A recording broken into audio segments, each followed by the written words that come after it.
good evenings. How are we?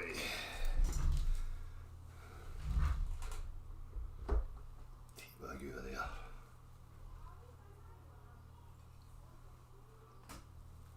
Twice in one day.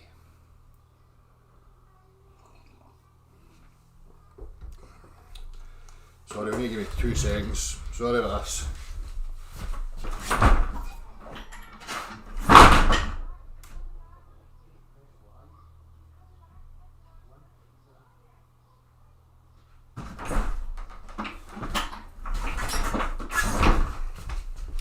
Right,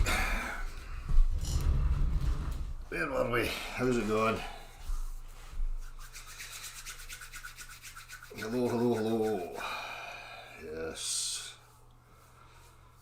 Right, bear with me. I'll be saying to get up here.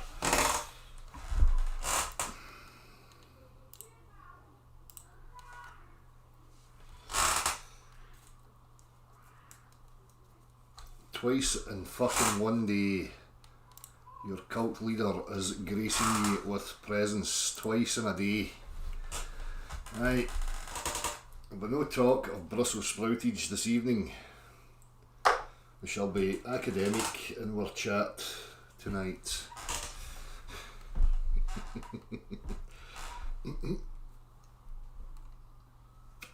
Hello everybody. So I thought I'd have a wee chat this evening about things going beyond the imaginary curve. I've got a wee video I'll share on a channel called Sky Free. I'll have a wee look. I was out with the kids earlier, went to the Campsies just to show again some basic things that people can have a look at themselves. I think the whole problem with people is they don't trust themselves. They don't pay attention to what's going on around about them in regards to the reality that they're in. And sometimes you point things out to them and it can make them think. So anyhow, I had nothing else to do this evening and I thought I would grace you with my presence, kill a couple of hours and see what's what. So, how are we all doing? Who have we got? Andrew, TP in a tree, J-Mads, Bruce Wayne, Mark Anthony, Scotland. They certainly are. Stock Jockey, World Without Curve, One Man, He's Detector, AB, Corey Core, The Jolly Man, Bozak, Moon Howling, World Without Curve, Tanya, hello, Sammy Shaw.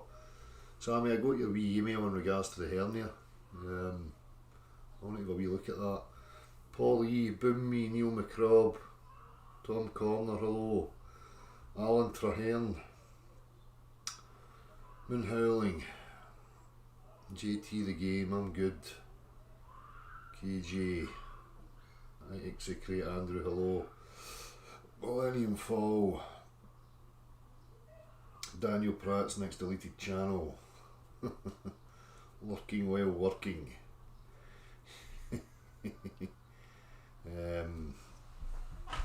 Right, so as I say, we'll just have a wee look at my stroll this afternoon.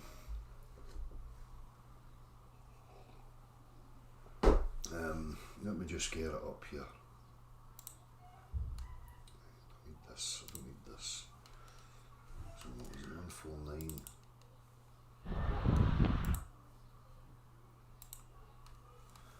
A minute. Wait a wee minute.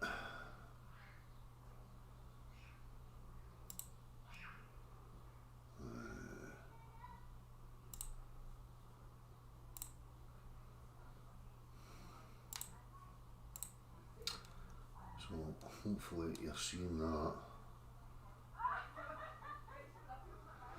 So just wee basic, observations if you pay attention to things. So this is on the Campsie side of the Clyde Valley here. So Paisley's in this direction. This here's at the backgrounds of Glenafar Braes. These two pyramid type structures. These supports are the Erskine Bridge. The Erskine Bridge, the clearance from the surface to the water is around about 45 metres, and there's a bit of discrepancy with the height of these towers. So, they're saying it's about 36 metres. So all in from the surface of the water to the peak of these, you're talking about, just over 80 metres. The Glenifer Braes here, known as the car park in the sky at the back's got an elevation of about 176 metres. Now where I'm at right now, I'm roughly about, give or take 50-60 metres. So you can see clearly that the Glenifer Braes here in the background are beneath. We've got 176 metres and these are 80, 82, 83 give or take, right? So you can see clearly from here that the Glenifer Braes are beneath here. Now again, what you have to comprehend is if you're standing on a sphere and the earth is going downwards away from your feet in every direction, these points here, as I start to walk up the hill, must remain fixed. So as I now start to ascend, these should be coming lower and lower and lower into the field of view, the screen. So as we get up further, you'd expect to see the line of these hills in the background starting to come down in the picture frame. Okay, that's what would happen. As I say, basic observation, if you stand on a hill or a slope and you level your view, you will notice that you would have to look down the slope, and any point on the slope, the higher you go, the angle would have to increase downwards from the horizontal. Okay, so if you're looking down, say at 45-degree angle, as you elevate up more and more, that angle would increase 50, 55, 60 degrees. It would stay fixed. That's the geometry of a sphere. That's what it dictates. That's what must be the case.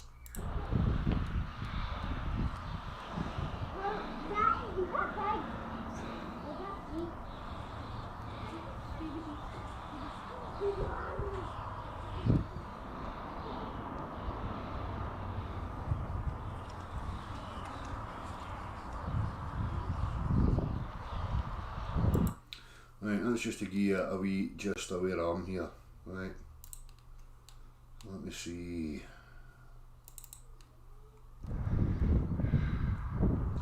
Now I've come up a wee bit, and now you can see the top here, the other peaks just behind this tree here. Also note that obviously this tree appears to be no higher than the Braes.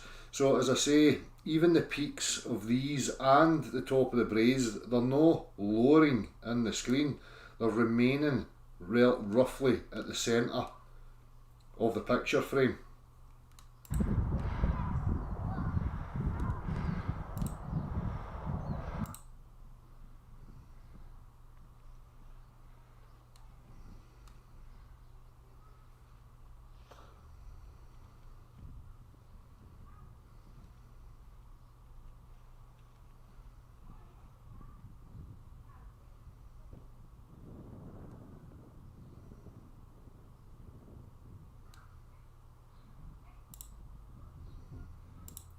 Again, you keep noting as I continue to elevate the position of these.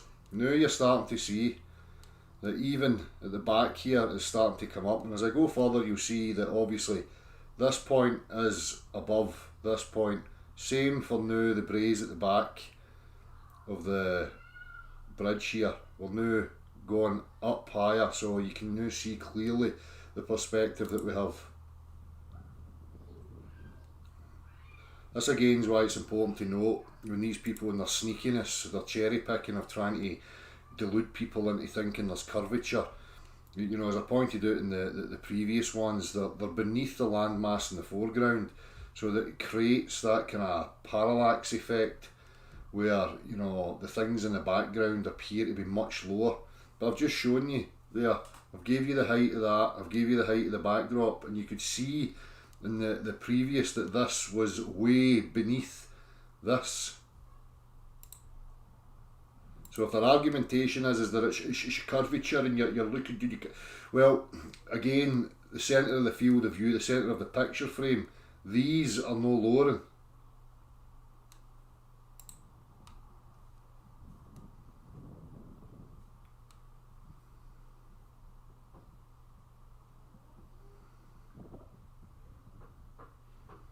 Don't know why this fucking thing keeps jumping like that. Oh Harley, you're going to get tired. Keep going.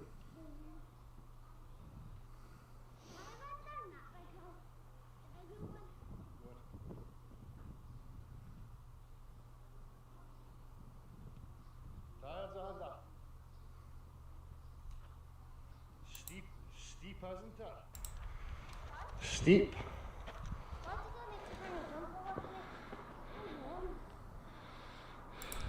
So now again you can see the increase in the gap between that back point and this front point here. Obviously I'm slightly angled, but again this is remaining fixed in the centre of the field of view. So let me just get the last one up.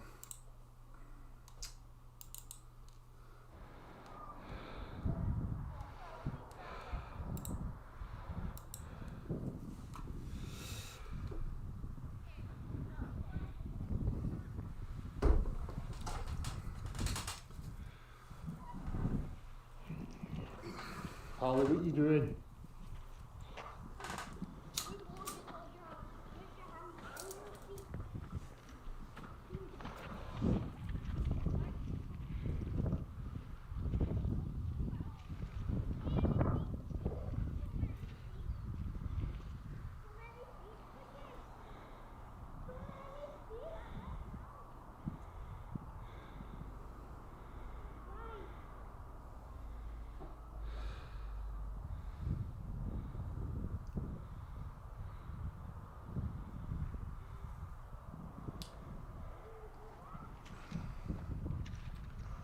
You just need to excuse that jumping. I'm not sure why that's happening. There must be something wrong with the motion sensor or something in the. There must be an issue when you're moving this camera.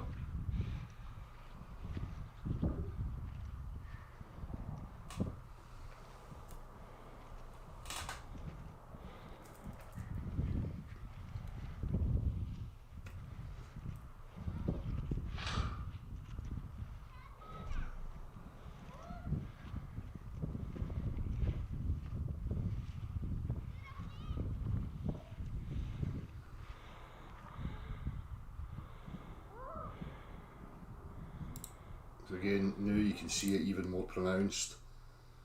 The gap between here and here, right? Just by simply rising in elevation.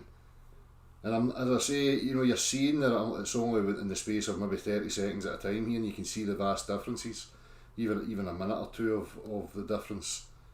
So, you know, I'm just hammering the point home here that this keeps extending out in front of you. As you elevate, you know, upwards, you increase your viewing angle, so you can now see further.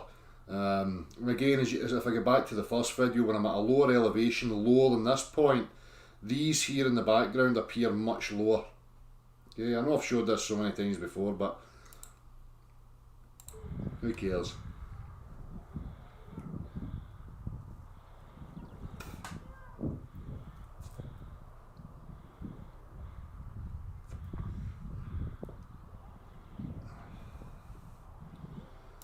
And again, as you can see, where's the centre of the field of view? Here. So you know that I don't have the camera angled level. Right? It's not sitting perfectly levelled. If it was sitting perfectly levelled, the horizon, which would be here, behind here at some point, would be right in the centre of the screen.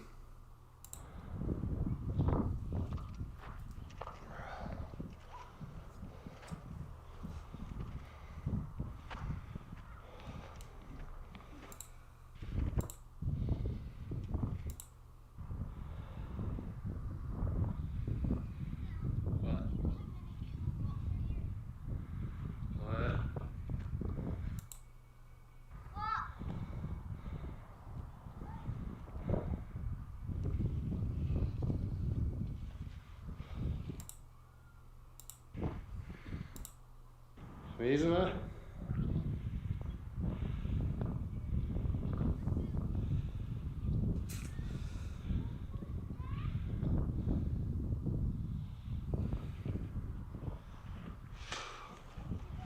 If you think he's getting tired, we'll head back down.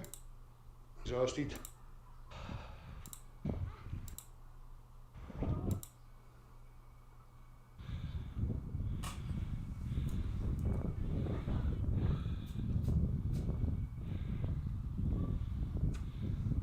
Even now. Oh, look, proofsies. That tree's higher.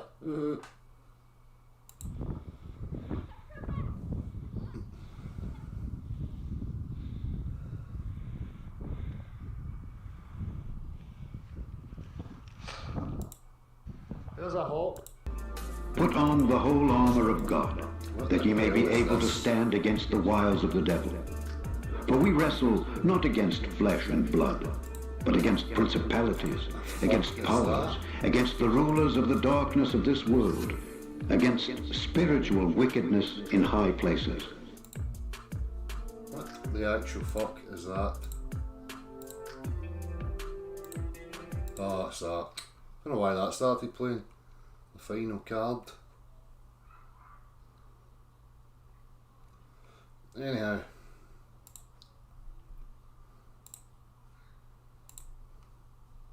What? Because that's what they do, they hop.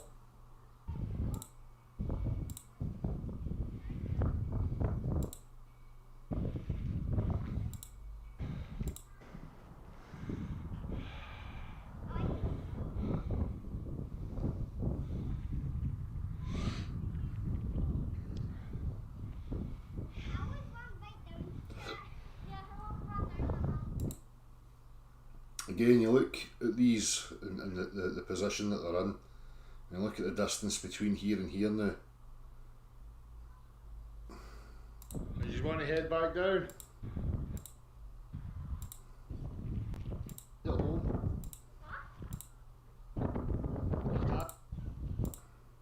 Downhill.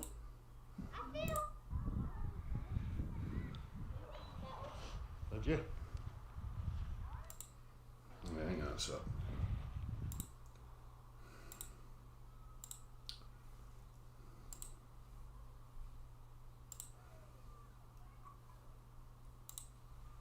So, as I say, it's only to highlight for you, you know, if people pay attention to what's going on about them, you can make these basic observations. Again, it's not going to prove anything one way or the other. What it does disprove is claims that you're on a curved surface and that it's curving downwards away from you. As I say, the geometry dictates that, you know, if you pinpoint something in the distance, it's going to remain fixed relative to you. As you start to elevate your position, it must be getting lower and lower and lower within your field of view, because that's, I mean, it's simple geometric understanding, comprehension. Go to a slope, go to any, you know, descent, and just pay attention to that. You will see it very, very clearly. Then apply that to things like the horizon and things apparently going over, you know, curvatures and whatever else. You know, as I've always said, you know, these people are trying to tell you that the sun's going down like this. So if you wait to that point where the sun's supposedly going down beneath your feet, which is totally fucking absurd. I've got other interesting footage there, by the way, of a sunset from last week, but I'll share that at a later date. As I say, if it's supposedly going down like this, the same again is true. As you elevate up, you know, if that's going down and I'm elevating, then I must be starting to look down at this thing. And as I go higher, my angle must increase as I'm going, right? That's just what it dictates. But that's not what happens in reality. It remains in the centre of your field of view, and as you go higher, it's coming with you, right? As you extend the angle of your viewing field, you can now see further. Again, it's the geometry of vision, it's the geometry of optics. You view the world as non-Euclidean because of these globes in an orbit. It's not the world that's like that. As I say, but what you can do is you can take the claims that they're telling you about their idiotic cartoon model and the silly assertions that they make, and you can, you know, disprove that for yourself just by basic observation. It's not really difficult. Right.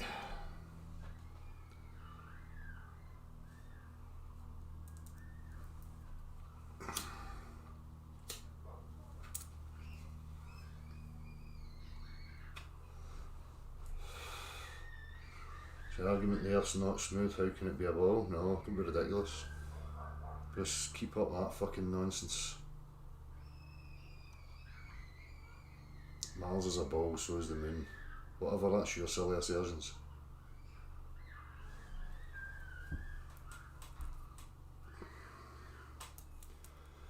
Aye, will it be me? She'll have a wee meeting tomorrow about the construct aspect. As I've said, you know, it's a long road to achieve a solid construct. Hopefully there'll be another video going up soon. I'm not going to reveal by who, but another chat with another engineering firm in regards to, you know, forcing a straight line, so that straight line would show the deviation of apparent curvy water that's not really there. But to achieve the main goal is going to be a really difficult task.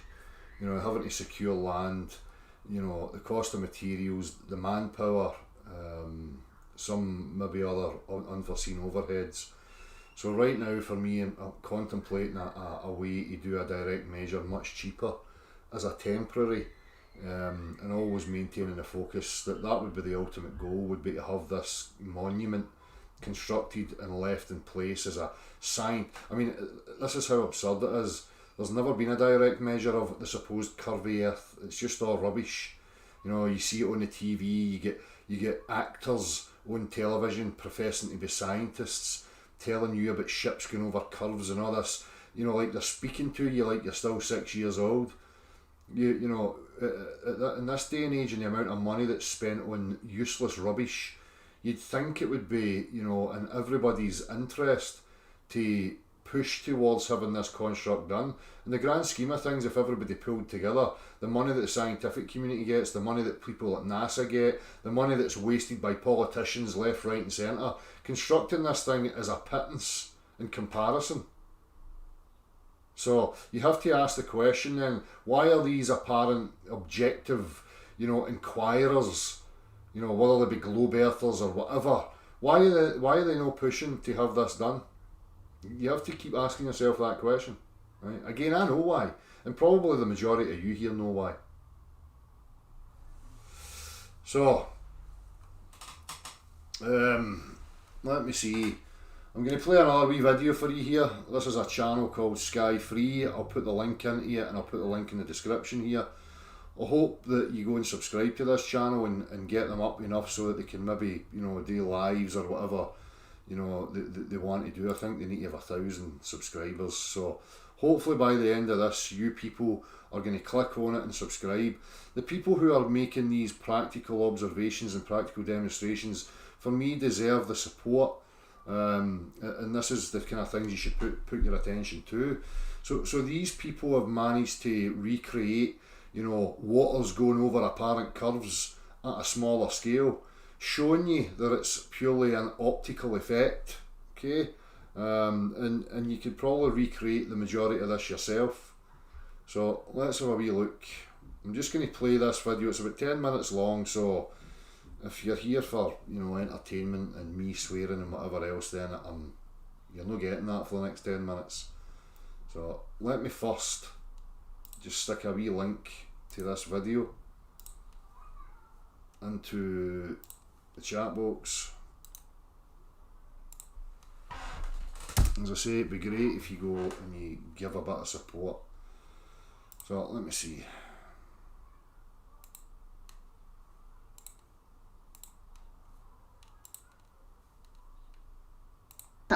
And we wanted to let you in on a few things. We're making some big changes this summer, personally and professionally, and we'll soon be in a place to devote more time and have more options for projects of ours and observations on this channel. Basically, we might be kind of going off the grid. We'll discuss that more in the near future, but in the meantime, we want to again summarize some of the various observations we've made over the years that demonstrate the effect of light refraction across horizontal surfaces. We started these observations on some acreage we own in the Colorado mountains, and we also went to local tennis courts. We chose a spot on our land where water collects during a heavy rain and forms a very small pond. We did this in order to find the most level point to conduct these observations. We placed the camera on one end of where the small pond forms and arranged the objects on the opposite end. The surface itself was not perfectly smooth and there was some undulation, but the objects could be seen in full when the atmosphere would allow it, like it did on this evening.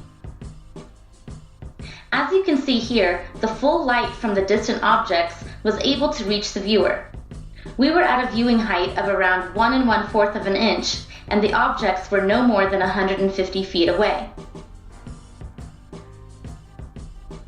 However, most days the light from the objects was not able to reach the viewer in full. As you can see here, the very bottom of the objects are hidden from view. We had to raise the viewing height of the camera in order to see the objects in full. These observations took place during the late fall, early winter. The temperature during these tests were no more than 50 degrees Fahrenheit, with many observations taking place in much cooler weather of 30 degrees and less. So even in conditions without much heat or humidity, this upward refraction effect still occurs. Some days the sinking effect would be more drastic than others. Different days in various conditions brought slightly different results, but the light from the bottom of the objects was often unable to arrive to the viewer.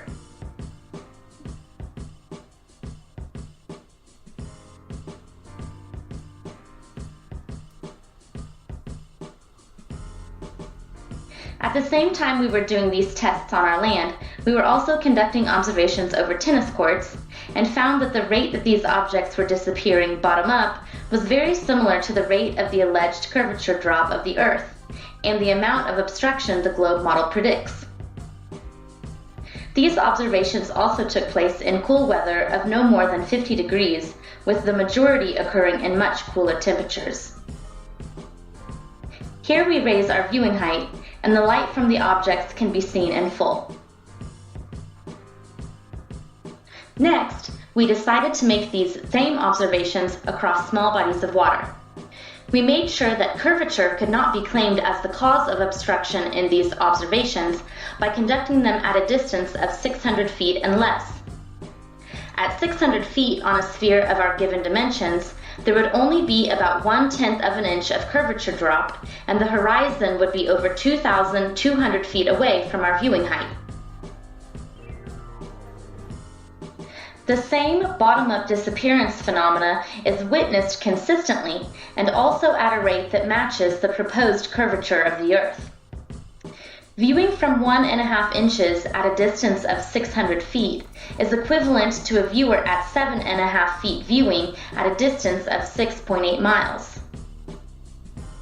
At 6.8 miles, the globe model predicts 8 feet of obstruction, which would be just over 1½ inches to scale. And day after day we would witness 1½ inches or more of apparent obstruction due to, again, upward light refraction.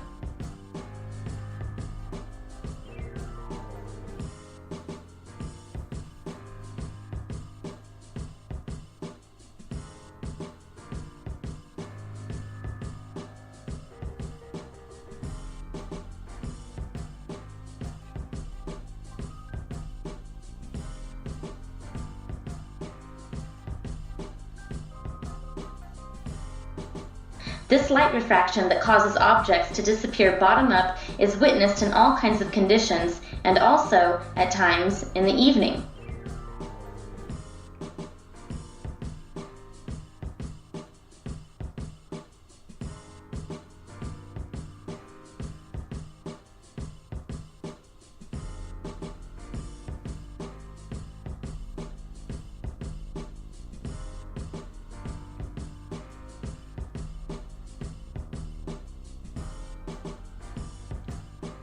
Or over ice.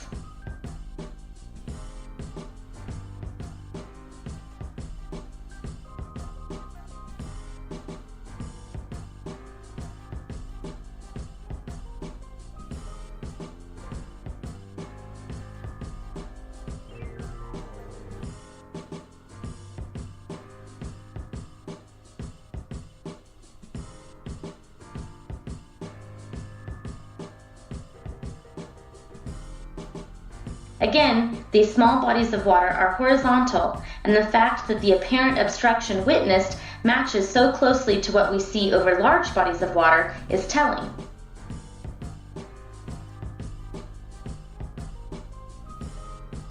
We've also made at-home observations on our living room floor.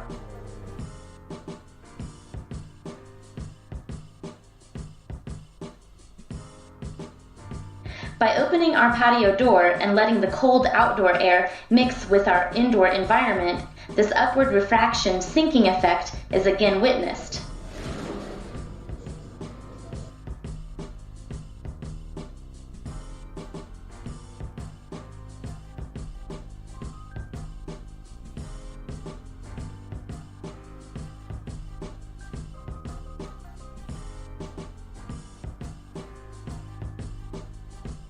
We lift our viewing height, and the light from the distant objects arrives in full. We let the cold outdoor air inside a few different ways, both right at the surface and up near the ceiling, and also just by letting the cold air in evenly. The results varied just a bit by doing so, but each time, the bottom of the objects were hidden from view after the air was allowed in.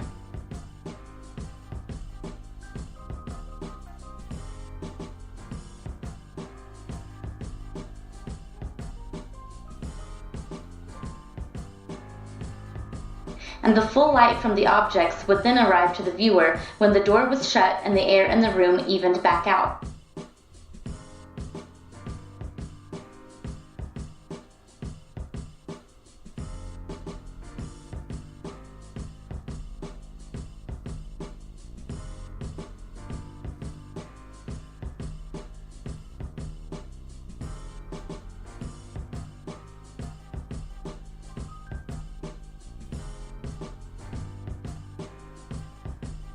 Check out how, in these observations, the more distant objects appear higher than the closer objects at the start of the observation. But as the outdoor air is allowed to mix with the indoor environment, the more distant objects appear to sink and no longer appears higher than the closer object.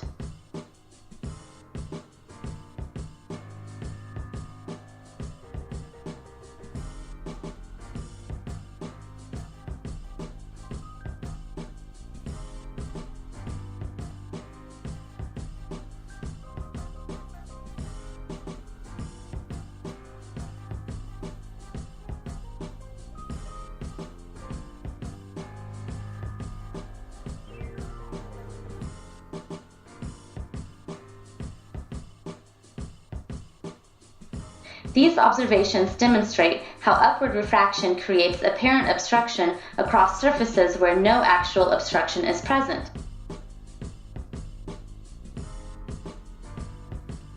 And they also show apparent horizon drop, creating a false horizon which appears closer to the viewer. Could these atmospheric effects that are witnessed consistently across these various horizontal surfaces, both land and aquatic, be the same phenomena that is occurring when there appears to be curvature on a large scale? That's the question that interests us so much. Thanks for watching. We'll see you soon.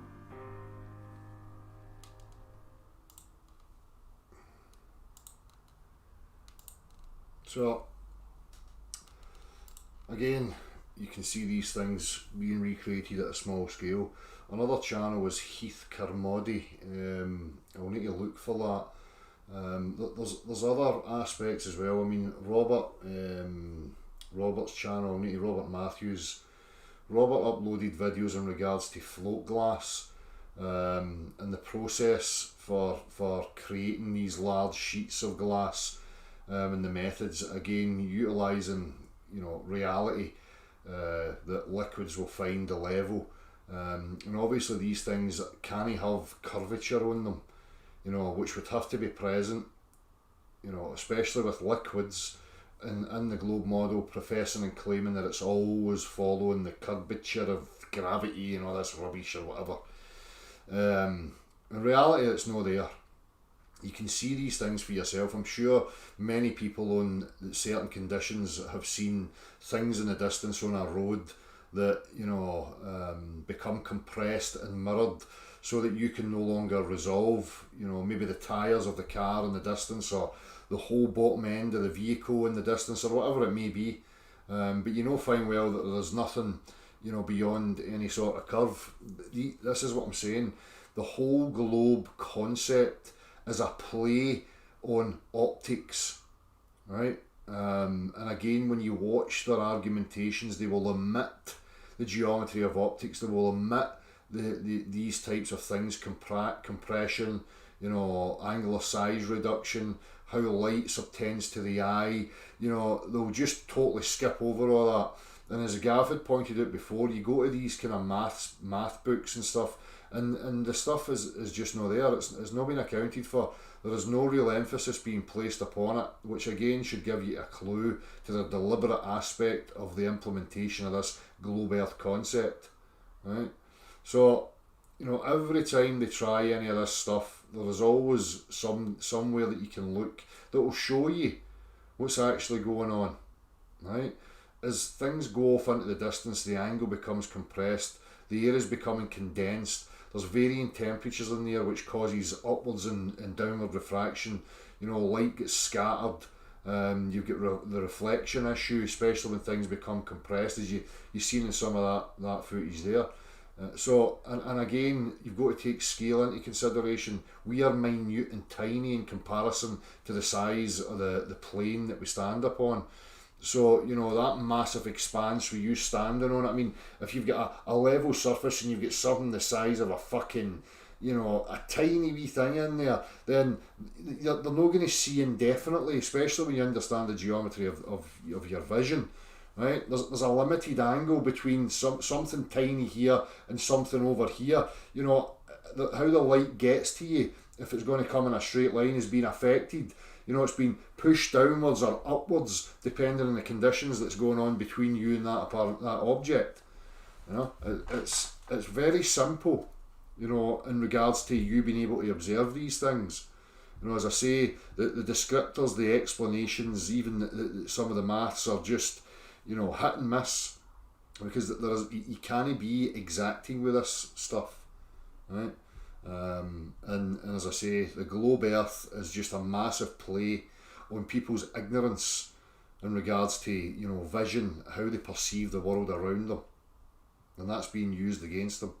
Because if you don't have a comprehension of that, you're just going to throw your hands up in there and say, it's too complicated for me. So okay, Bill Nye, I hear you, curvy waters and ships going over it, that'll do me.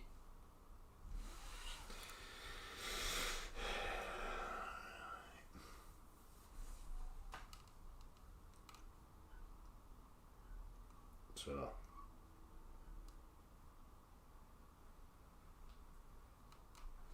glass bends, aye. Glass bends, but when they're formulating massive sheets of it, like the float glass stuff, it's no bending. Nobody's manufacturing fucking large panes of glass with a fucking curve on it, unless obviously there's a design stipulation that it has to be such. That's a whole other issue. Go to Robert's channel, Robert Matthews, he's there in the chat box.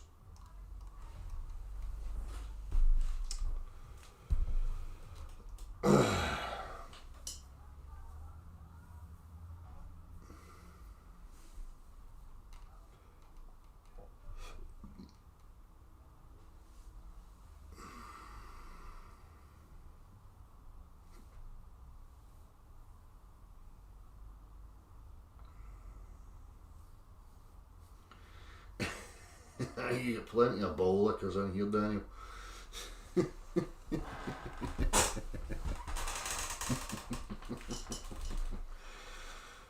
So, I just thought I would share the wee aspects with you. Let me see here.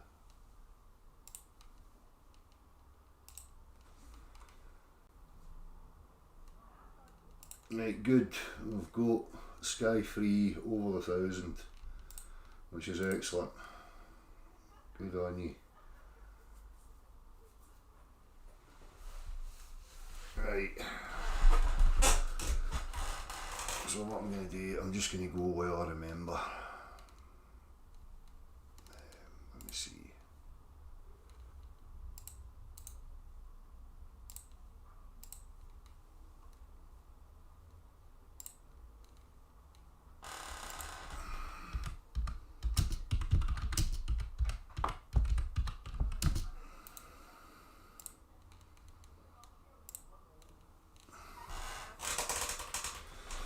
Right, so that was pretty much it. That was pretty much it. The rest is up to you now. Let me see here.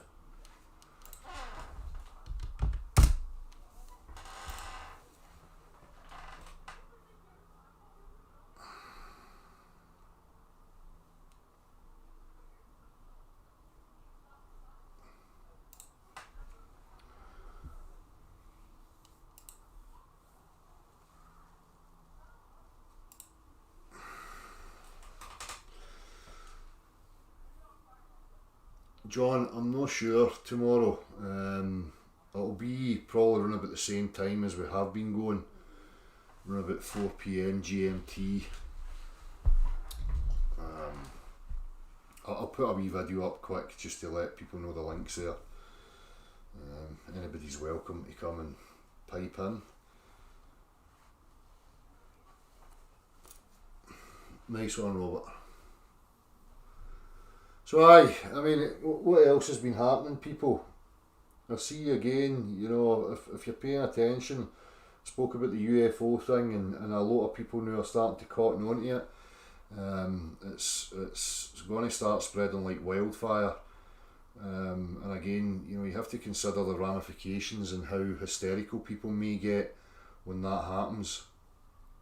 So I would fucking be on guard. What is everybody else thinking about?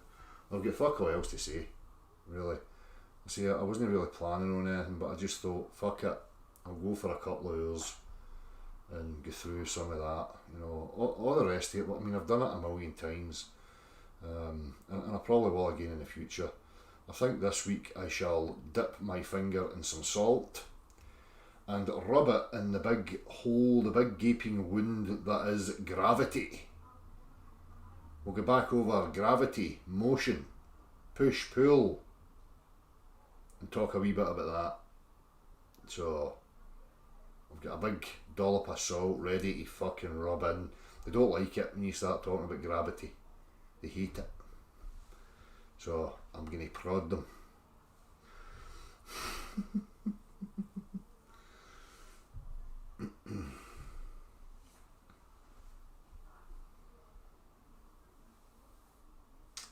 Fake alien invasion. Aliens are fallen angels. They're demonic forces and all that stuffs.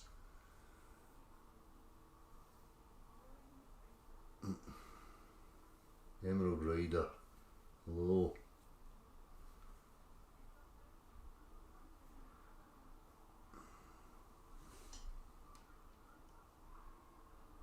I've seen a lot of that beyond belief. You know, there was talk of the alien craft have been visiting nuclear facilities and disarming and whatever else.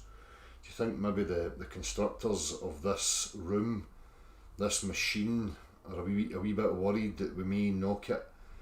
You know, we may put it off its sink.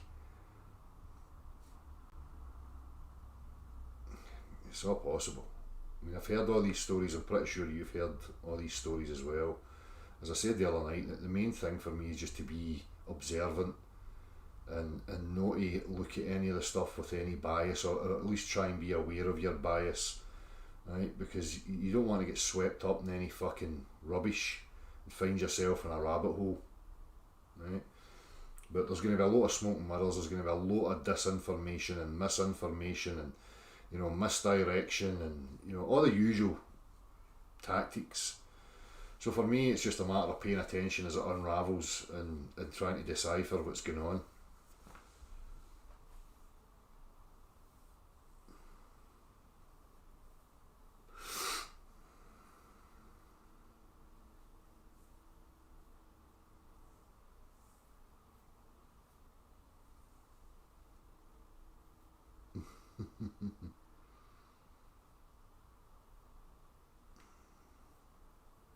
Possibly go vegan or supplement, you know, I've been thinking about that. If they really try and push it to implement it, then, you know, cutting communications between you and I, people, would be to their benefit. Aye, Dorian Gray.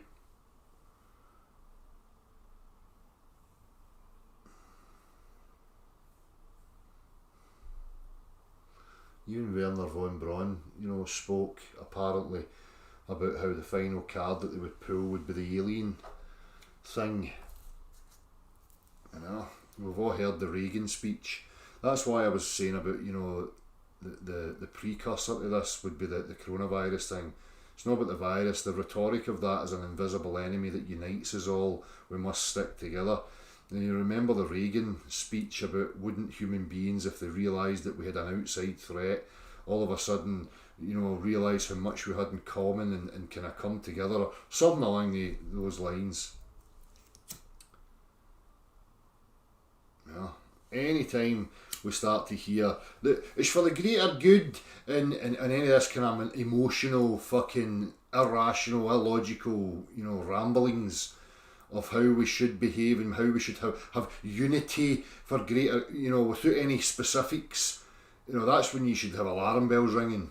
You shouldn't be letting yourself be swayed by, I think, the greater good.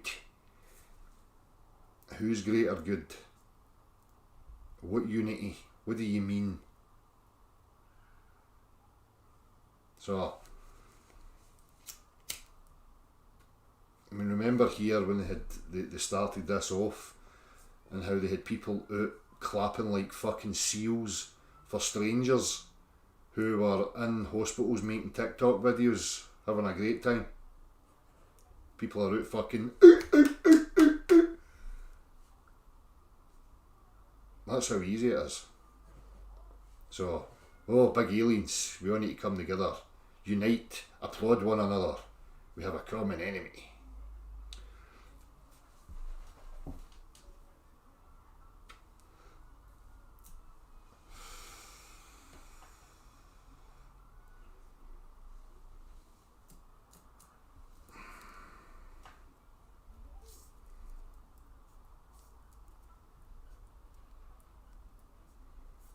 Right, Emerald Rider.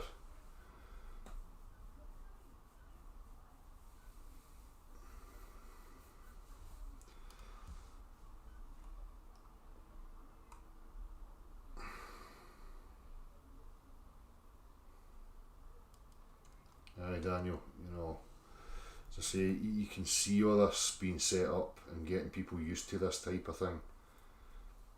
Being in isolation and not being able to communicate.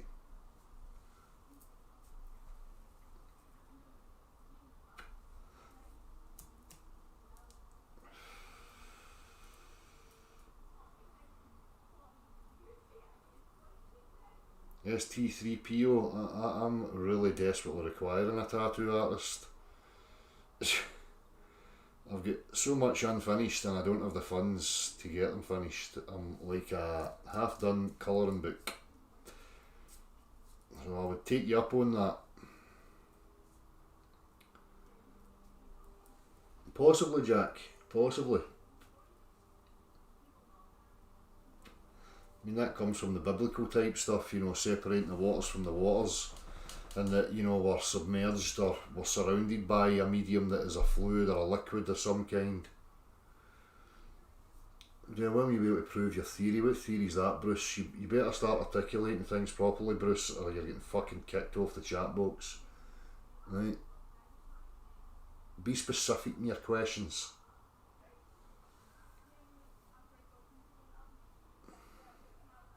No, I don't know what you mean. KR7.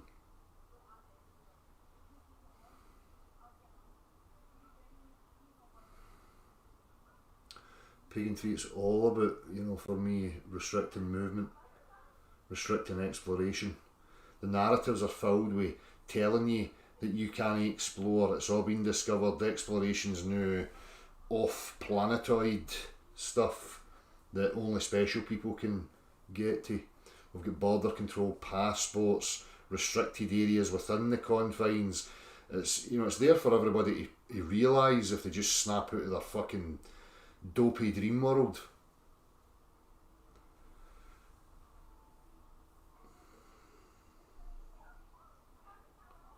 What belief of flat earth? Bruce, you better stop misrepresenting me, son, or you're getting told to fuck off.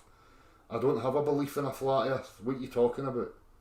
Are you another moron who's heard hearsay from liars, and now you're coming here and asking me to defend what a liar asserts that I've supposedly claimed. I don't claim the earth's flat, you fucking twat. I don't need to prove shit to you. You need to satisfy me in your absurd beliefs and claims that the earth's a spheroid, because that's absurd and ridiculous. Right? Direct experience tells you that it's a level plane on every aspect of practicality, basic observations to practical applications. It's a level plane. So the burden's firmly in your court, son. So chop chop, convince me it's a sphere. Hurry up. You will fail the same as many others. The reason you'll fail is because I'm intellectually honest. I tried to convince myself it was a sphere desperately and failed. Could not justify maintaining that idiotic belief in an absurdity. Okay? So I went in and out every avenue of it just to make sure, because I don't like to be wrong. So hurry up, whatever you think you've got. Chop chop. If you don't come back with something decent in the next comment, you're gone. You've been given every fucking opportunity.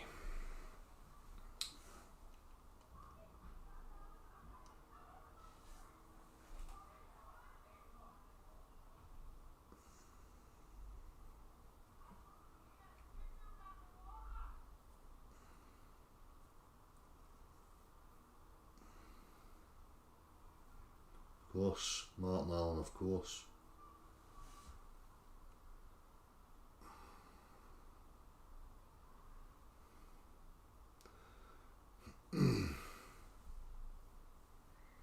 That's what I was referring to earlier, Sick 2712. I can't remember the female's name who's apparently disclosed that stuff to. Talking about Werner von Braun. My brother was in the night and said Israel would have got hit with thousands of missiles if it wasn't for their Iron Dome. And then he said it's not a real Iron Dome. I laughed harder. It's some defence setup they've got. It's called the Iron Dome. Bruce, you're not being silenced. You've been asked to be specific in your questions, son. So hurry the fuck up. I've not got any beliefs. If you keep saying beliefs, Bruce, you've got one chance to put in there any aspect that I have a belief in. Hurry up, dipshit. I just can't be bothered with your fucking idiocy. You're too stupid to be in my comment section and chat box, right? That's the problem. You're not being silenced. You're just a fucking incompetent moron that's lowering the tone. So, snap out of it and raise yourself a wee bit.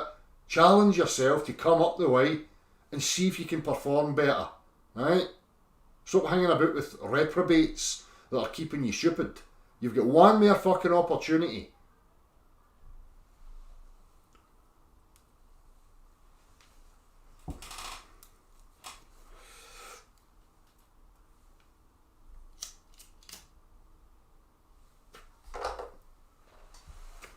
I mean, they're so boring that the same tactics over and over and over again. I'll just keep asking questions on straw man rubbish that nobody here makes assertions or claims to. Yeah. Pathetic. I mean, the level of weakness in these people is absolutely astounding.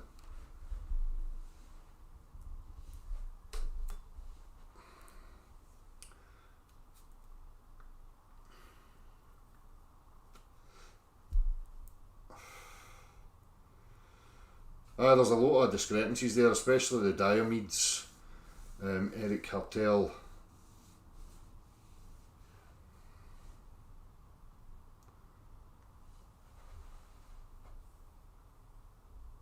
I know, Dan, I watched them.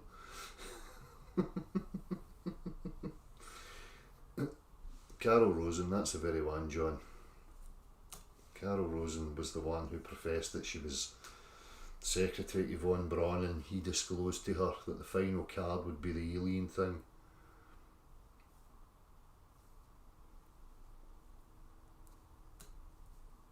Yeah, Steve HV, I see him. He's sea lining. Robert Bassano is back, is he? Doreen Gray, send me a wee email. Would you to a link, please, if you can.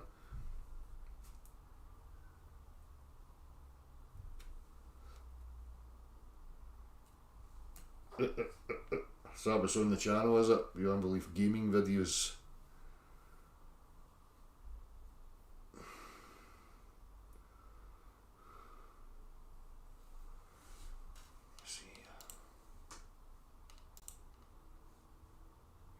Suddy.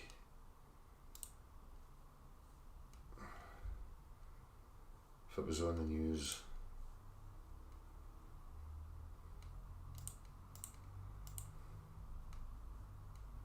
Let's see here. It was photographed by a 42-year-old, Romero Valadares. This video was taken yesterday afternoon at his son's 7th birthday in the city of Passo Fundo, Brazil. It was sent to the local news bureau there and sent to us via satellite just a few minutes ago. All initial opinions are this is genuine. What you're about to see may disturb you.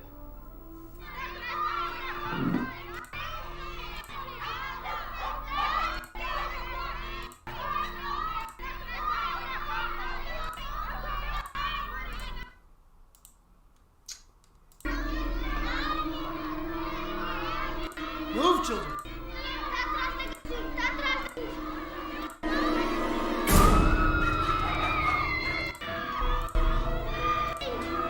It's just a video from a movie about people seeing aliens and stuffs.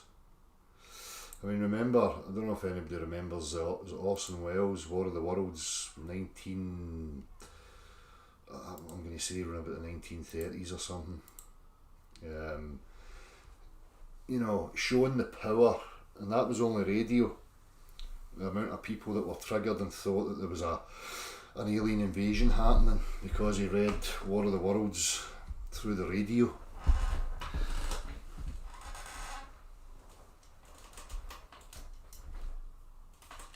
A scene from the movie Signs, was it the 50s, was it? 268 watching, woohoo! Like, share and subscribe. Aren't we popular? Am I famous, Mum? Am I famous now? Does that mean I've made it? I've got an audience and I'm famous. Nothing happened. Nothing in my life changed whatsoever. Trust my luck. Right? You're famous now, but you don't get any fucking money. I mean, when you were younger and naive and you wanted fame, the reason you wanted fame was because you would get some buds and you would have loads of dosh. I've had neither of that. All I get is fucking grown men who sit in their mammy's basement that desperately come and attack me, begging me for attention. I mean, what the fuck kind of deal is that? Huh? Where's my fucking guardian angels? I mean, what the fuck's the score here? Why am I getting shafted all the time? Where's the poontang? Where's all the fucking dosh and the fast cars and all the fucking stuff I'm supposed to have and the big happy cheesy grin every day because I'm fucking loaded and living the life of Riley? No me. Nah, fuck you. You shall remain skint. And you shall have a never-ending following of absurd globe cult zealots with hairy asses, sweaty armpits,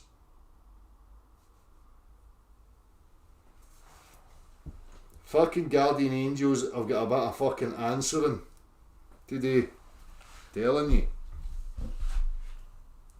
There'll be some fucking wing clipping going on when I get back up there. Right, geez my fucking harp, and while you're at it, where's my shears, you cunts?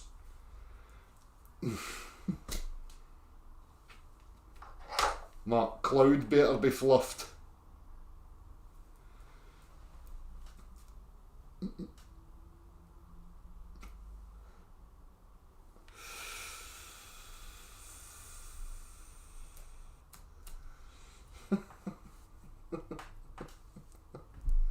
What we're going doing? Oh no.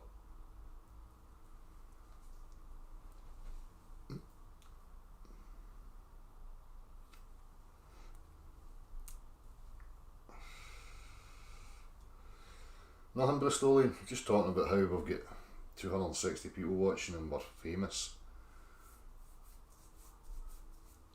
It means something apparently to people.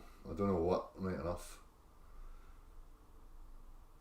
There must be some feeling or something that people get that satisfies them. It's not even as if you're sitting like with a live present audience. I'm sitting here talking to a fucking bit of plastic.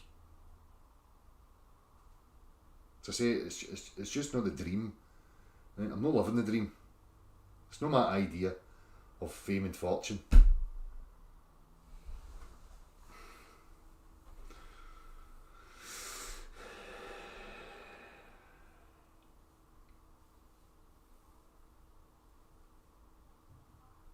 It's got to be somebody that watches this that's fucking loaded. It's got to be somebody. Somebody out there is fucking holding. Get it shared, you cunts. I want a bit. Fucking XRP to the moon. I checked that this afternoon and it's dropped about $1,000 or something. I checked it last week and it was a way up, I think, at $2,000 in it. And now it's down to about 1,000. I mean, what's going on? I'm supposed to be fucking going to be rich. Dom Yamaha said I was going to be rich because XRP.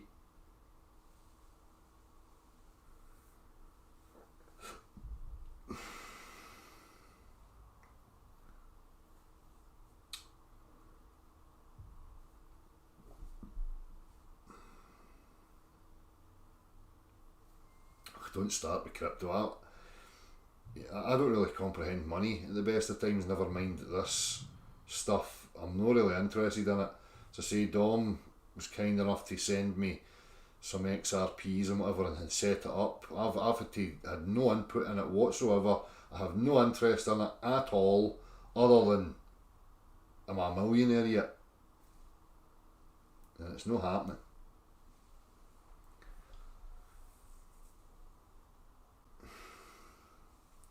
Bristolian, you're rich still, you just don't know it. Well, you're going to tell me I'm rich in other ways? Oh, for fuck's sake. It doesn't bring me the fucking toys.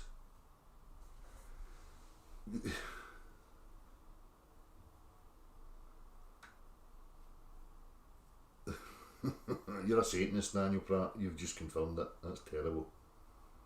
There'll be somebody along any minute making a video saying you're a transgender, satanic, baby-eating fucking Mason.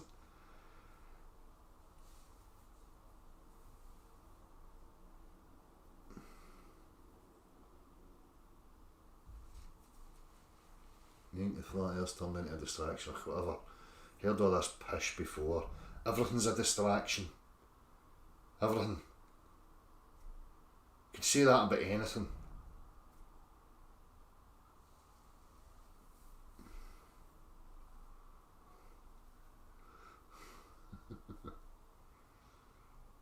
Yeah, I don't know what that Mark Kamsari.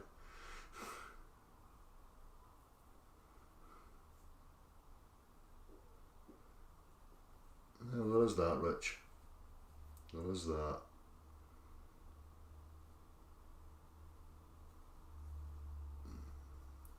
Flat Earth.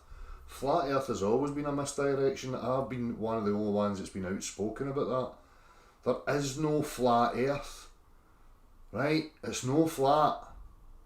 And all these notions and ideas of flat Earth or whatever are just cartoons the same as a globe Earth. It's all a distraction.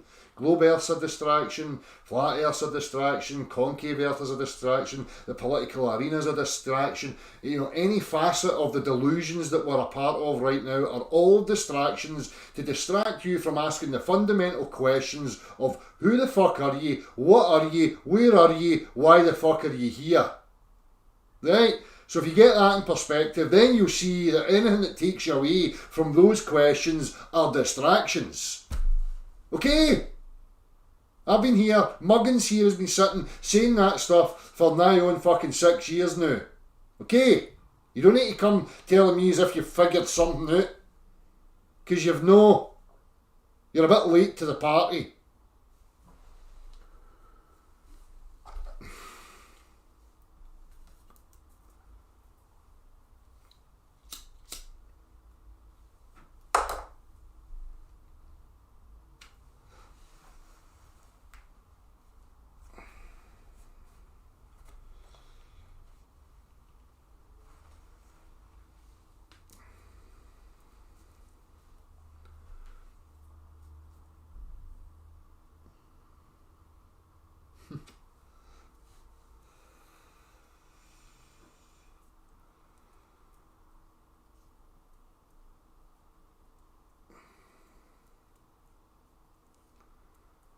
You're the Druid.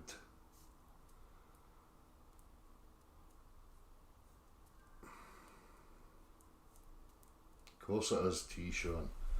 These people that continually come with that pish about distractions, they miss the whole fucking point. This is what I'm saying about truthers. I'm a woke truther. Running about fucking with their head in a rabbit hole somewhere, right, that think they've had revelations. That's all distractions. Keep hammering on the fundamental questions.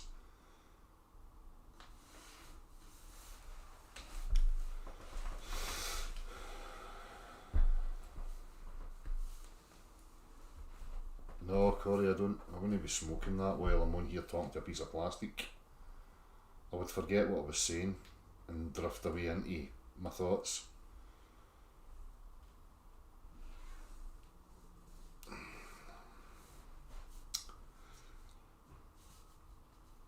Love Song's trying to get our attentions, he's trying to hurt our fuses. Oh, I'm so distraught, Love Song. Please don't go. My viewers, they've just jumped. 6 people have just fucked off. You've influenced 6 people. I'm never going to get to sleep tonight. My life is over. Please stay with me. I will say and do whatever you want me to do as long as you just watch me. Because that's what I'm here for.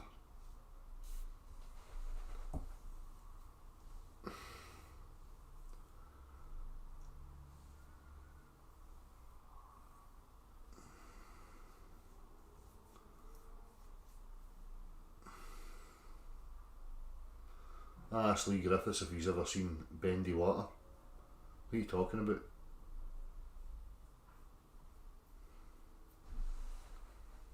So a lot of Celtic fans blame me for Lee Griffiths not being the same. And he never was the same after his interaction with me. Must have put a curse on him or something. I'm sure he's distraught as he goes back to his fucking mansion and sits in his jacuzzi, booking his next holiday. I'm sure he's at his wit's end.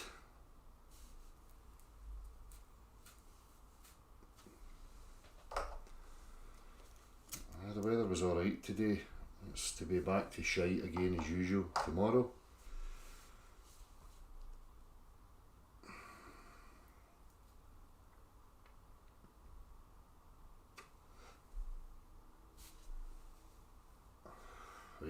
I'm fucking not getting anything else to say.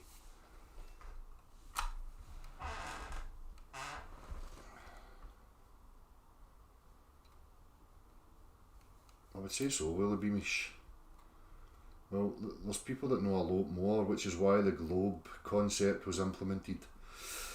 The globe concept was implemented to throw us off the scent. It's a very simple psychological trick, and it's like a prison, for a very subtle prison of the mind.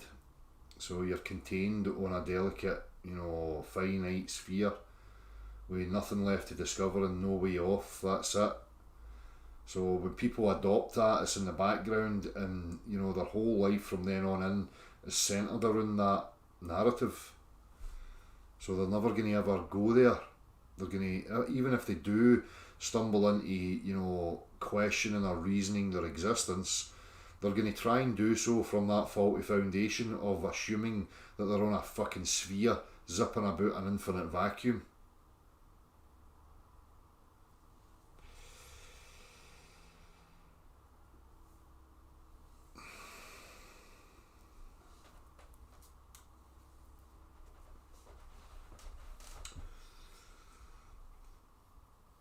That's right. Have you heard of flat Earth? Many times have I got to tell you that. That's the weaponised, loaded term that was trending. On every single live broadcast that I done with flat Earth in the title, I gave the disclaimer at the beginning for the reasons why it was in the title, so that people who were coming into that topic because that's what was trending may click it and then may get some useful information that flat Earth is a loaded, weaponised term. Right? It's a term that was ascribed to anybody who dared question the globe, and you can still see it to this very day. You watch anybody new that arrives that has doubts about the globe Earth, and they're genuine and they're honest, they will automatically be ascribed as a flat earther.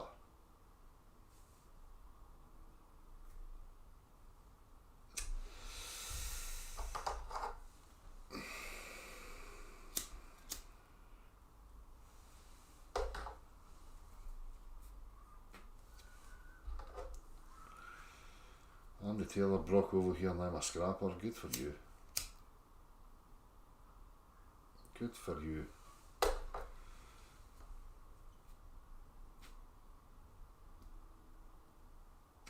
What do you want to talk about? What shall we touch upon? What do you want to talk about? Right, give me topics of discussion from the chat box. I'll take it as they come. Go for it.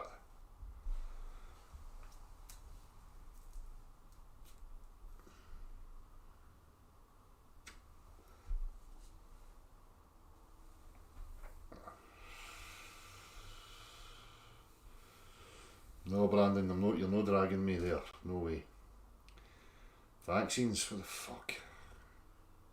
Listen, if you want to get a vaccine, that's your choice. Simple. It's your business, no my business, and my choice is my business and no your business. End of story.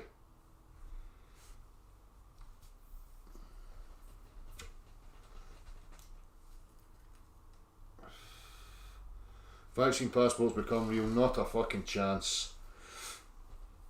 Nope. Of course there's unexplored areas of Earth. They've only explored something like 5% of the oceans, so they say. Telepathy. Depends what you mean by that. Try and offer a wee bit more. Questions surrounding it, what your thoughts are on it, or something like that.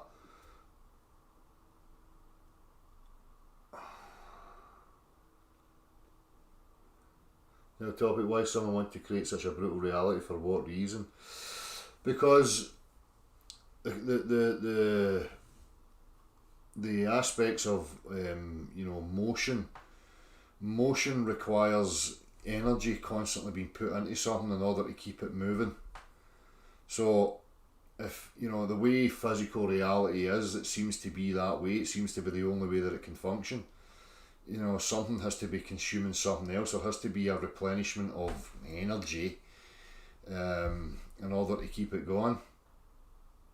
So I mean, it could just be that it's a necessitative function of this, but again, that doesn't mean to say that I'm on board with it or agree with it. I've made the statement so many times before. For me, it's an abomination, particularly when you get hairy fairies that talk about love and righteousness and all this fucking stuff, and you think to yourself, well, you're worshipping a deity who you say is loving and this, that and the other, who you accredit to creating this shithole, right, with its brutality and its real lack of empathy and all that kind of stuff.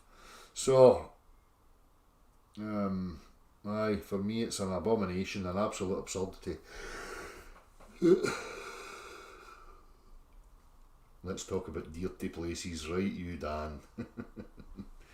Your fucking crazy wacko Polish lingo. It's an inside joke. I gave Dan a ribbon. Dan's my Polish friend, for the way he pronounces certain words. So in Scotland, when we say like things like dirt, it's got that kind of grunt to it. He asked Dan to say dirty, he says dirty, because he comes from a backward place.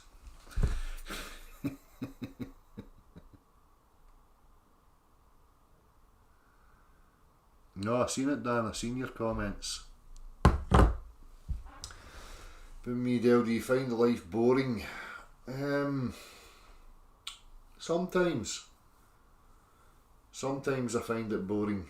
I find it predictable, especially when it comes to people and social settings and relationships and intimacies and these types of things. I get bored in that regard. I can sometimes get bored. I like to have thrills and excitement and activity, and if I've no got that, you know, especially when I was a kid, I was bored out my tits. I think where am I? I'm probably missing.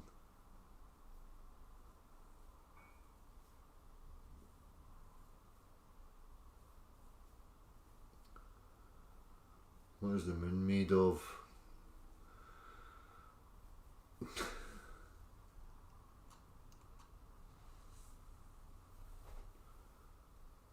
The grand solar minimum and the possible future food shortages. Aye. Oh, maybe left not news.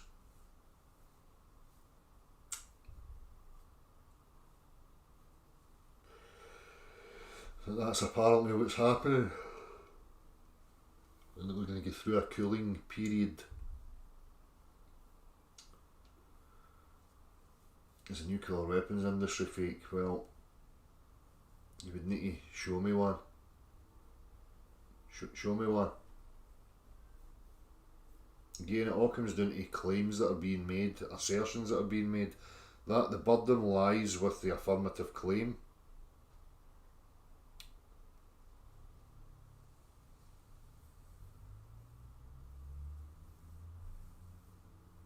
What are you doing, Douglas?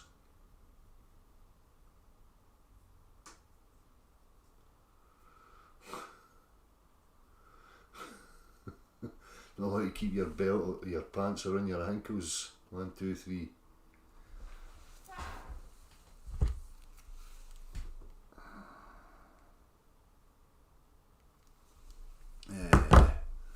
Who do you think your mind will be at next year, Dale? Hopefully fucking a euphoric, joyous place.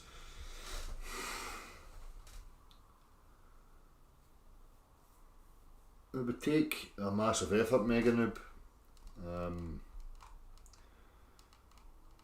It just depends.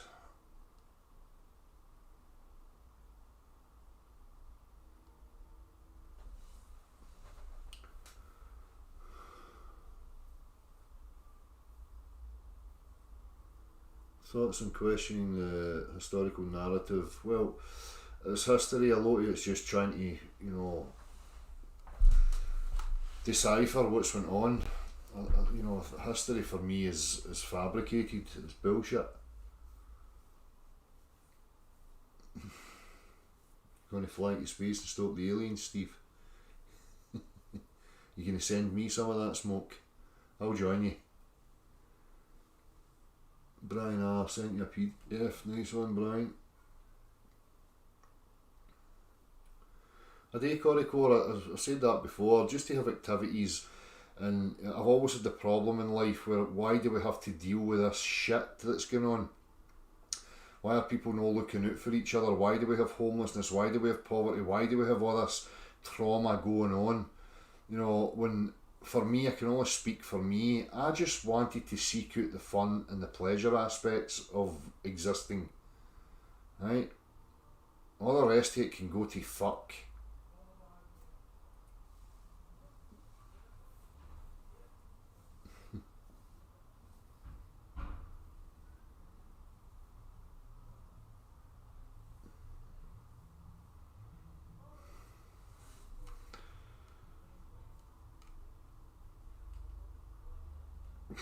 Everybody's minds will be 7 billion kilometres away, according to heliocentric fucking lunatics.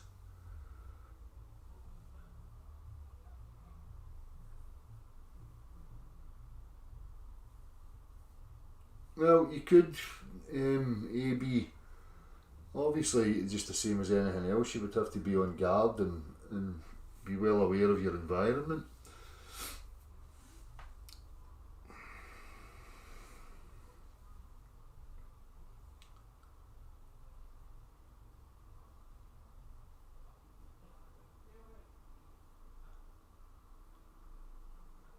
Good, Hugo Chavez. Hopefully that made you think right to the core, right to the root. So see, that's for me is the problem with human beings. They don't get to the root.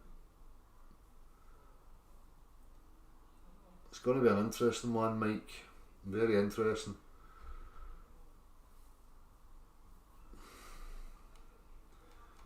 Alex, how you doing, mate? Hope you're getting on well.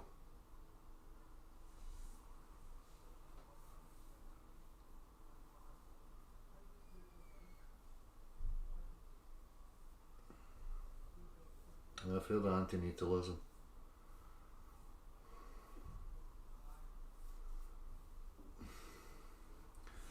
I've got a big following. Fucking hell. See, I told you I was famous. Told you. Famous. Nee fucking money. Nee groupies. Nee fancy cars or mansions. That's my fucking luck. Says it all. It's like there's a mark on me. The pod or the portal that I came through was earmarked. Don't ever let that fucker have financial success.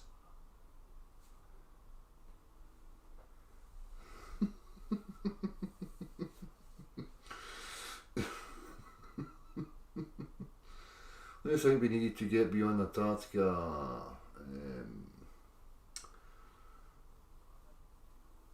Obviously vessels with the capabilities. What are you talking about right now in the situation we're in? You probably need a fucking army. Right? That's what you probably require right now.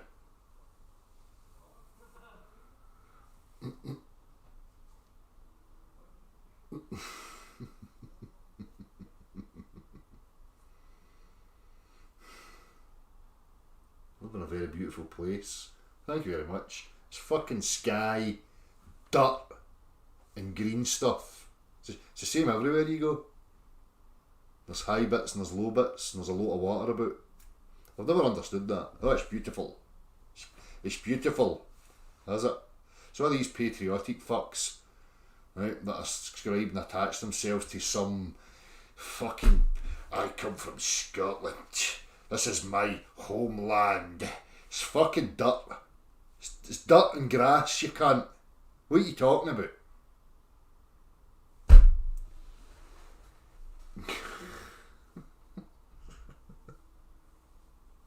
It's lovely mountains. But it pisses down all the time. It's fucking freezing the majority of the year. You don't get the opportunity to go out and see it. And once you've seen it a couple of times, it gets kind of fucking boring. Right? I'm kind of like, that's very good. I like the mountains and stuff, but where's the fucking toys? Where is the fast machines, the roller coasters? Let's build some fucking alpine coasters down the lovely scenery so that I can go at 140 mile an hour zipping past it. That's what I'm about, right? Fucking looking at dirt and grass. Brilliant. Fed up with that after 10 minutes.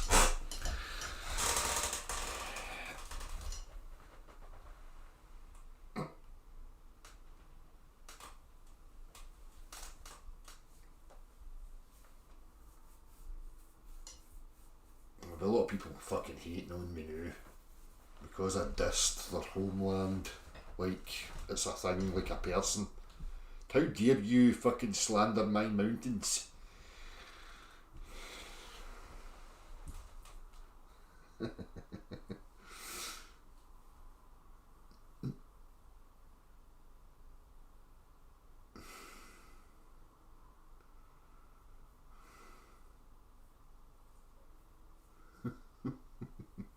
You love dirt and grass. Fuck, here's Gav. How's it going, mate? Long time no see. Hope you're well.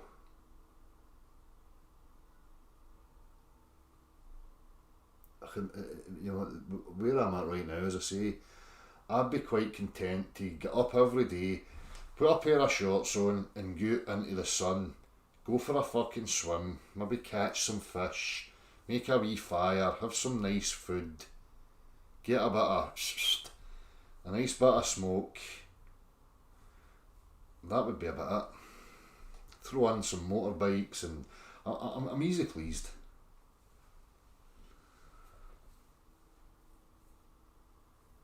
I know Willie Beamish, I can see fucking Ben Lomond from the Glenifer Braes and it's fucking just down beyond the curve a wee bit. I can see the wee bit poking up.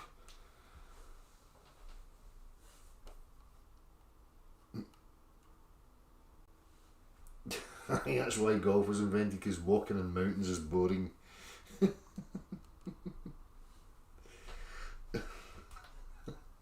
I'd love to know, I mean, I go out on the bike and I'll go to like the Green Welly up towards kind of Oban and stuff, and you see these fucking never ending busloads of like Asians and whatever else coming in, and they're, you know, being charged fucking 40 quid for a rolling fucking sausage and a cup of tea, right? And they've got cameras, and I go, what? I mean, what is the fucking thing here?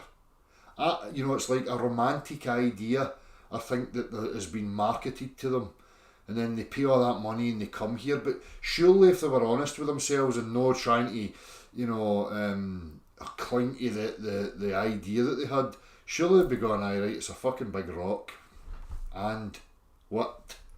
Why the fuck did I come all this way just to look at a rock and stand in the piss and fucking rain and get charged 40 quid for a rolling fucking sausage?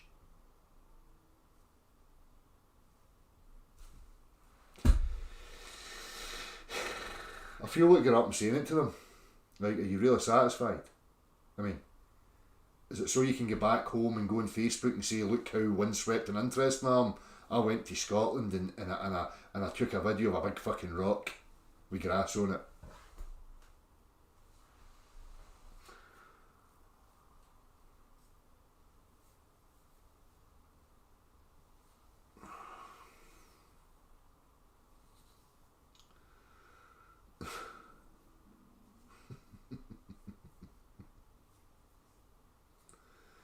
Tommy T, you can see Ailsa Craig from Largs. That's 40 miles. We've done it. We've shown it on here. We even got it where you could see the reflection of the rock on the water underneath. Work that out on your curvy globe earth peoples.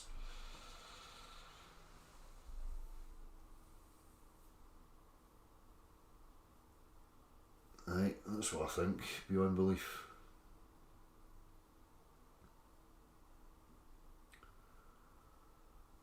I would love to 1, 2, 3. I keep saying it. You know, travelling is one of the things for me. You know, if I could have, you know, that met right now, I'd have a big comfortable motorhome that would take me, Emma, the 2 boys and the Doug, and I would like to just travel and drive from place to place and look at all the different variations of rocks and grass, so that I can come back and say, look how windswept and interesting I am. I have a never-ending catalogue of memories of big rocks with grass on it.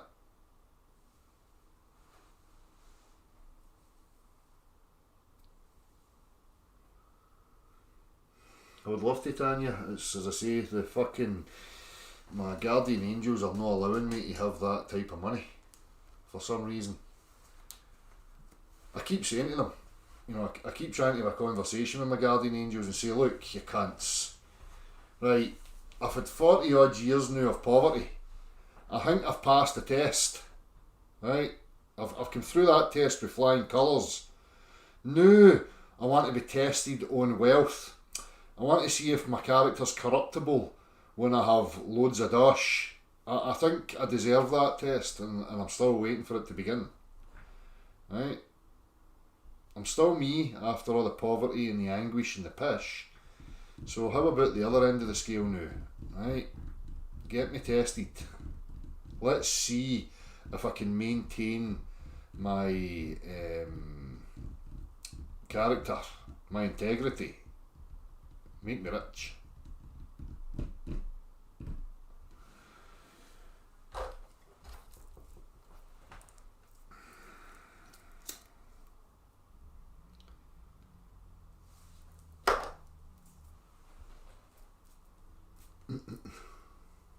Dan, you're obsessed with sprouts.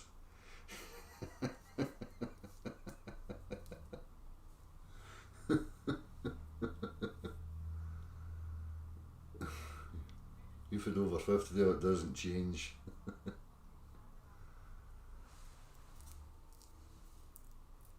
He's going to travel around Scotland in his camper. What a fucking moron.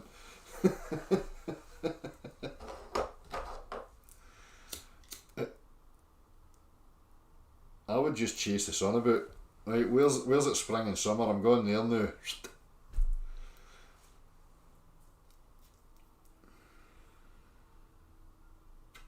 I know I'm rich in knowledge and all that, but I want another challenge. Give me the material stuff to see how I can handle it. I need that challenge now.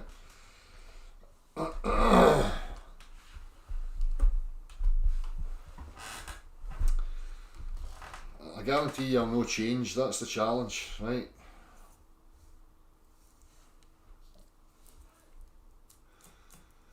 And to hear your work on Crowell, what are your thoughts on his work as he does thou wilt? Any thoughts on his home at Loch Ness? Well, I spoke a wee bit about that the other night, Mike. You know, that seems to be the two kind of running narratives. You can see the kind of naturalists, if you like.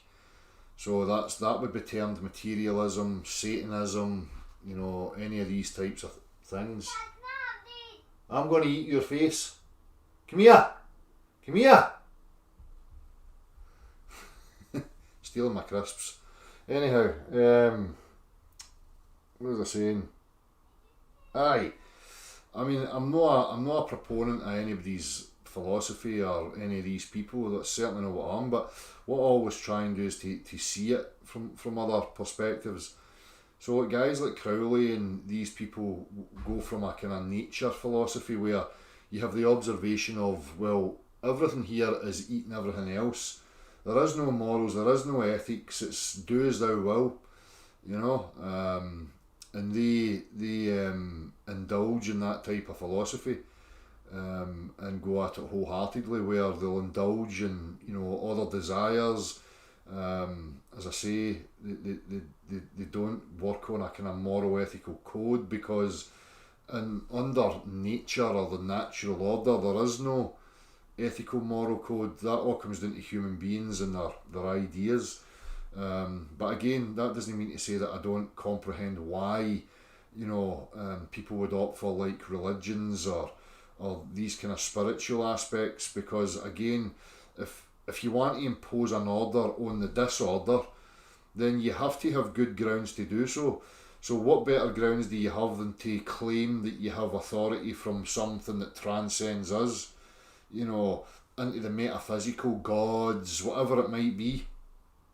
So, I mean, again, I get why people would opt for that choice, you know, like nihilism, hedonism, you know, all these types of you know, practices where it's just do as thou wilt. Because if you have a look round about you and you're honest with yourself, that is the nature of this place. Do what you want. Obviously there's going to be consequences in any given circumstance or situation, you know, whether it's justified, you know, consequence or unjustified, you know, that's just the reality that we're in right now. So they opt for that, and they commit to that, and then you've got others who, you know, disagree with that and opt for some kind of rule that transcends us.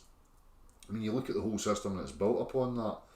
You know, you go to the court systems, everything's all about, you know, God, an overseer, ethics, morals, criminality. It's all based on some sort of rule that transcends us.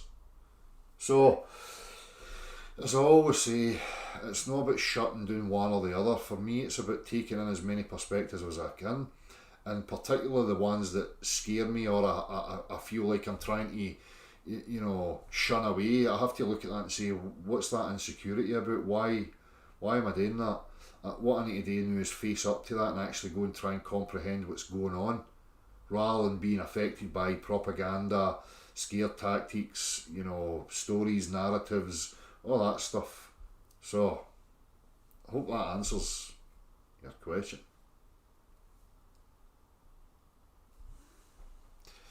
As I say, we don't need to have one or the other. If we wanted to have like a kind of rule of thumb, then we could sit down and say, look, right, let's make up some nice fucking stories. Right? Let's not make up oppressive stories under the guise of nice stories. Let's just be realistic about it and try and maintain a direct, realist approach to any facet of our being.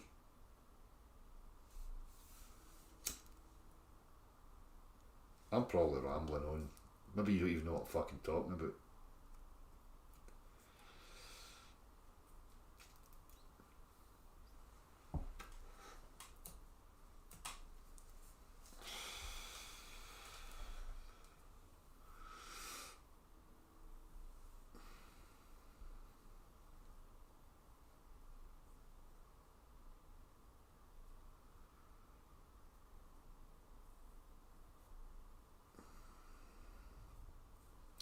Well, see, this is the whole thing, Mike. You know, I've always got questions about people who would try and impose any form of order on this. I'm very much a, you know, your business is your business and my business is my business, without me feeling like, well, my preferences, my ideas of how to live and how to exist should be imposed onto everybody else. I think that's where the problem is all the time. That it's about one person's subjective trying to be, you know, pushed onto the whole.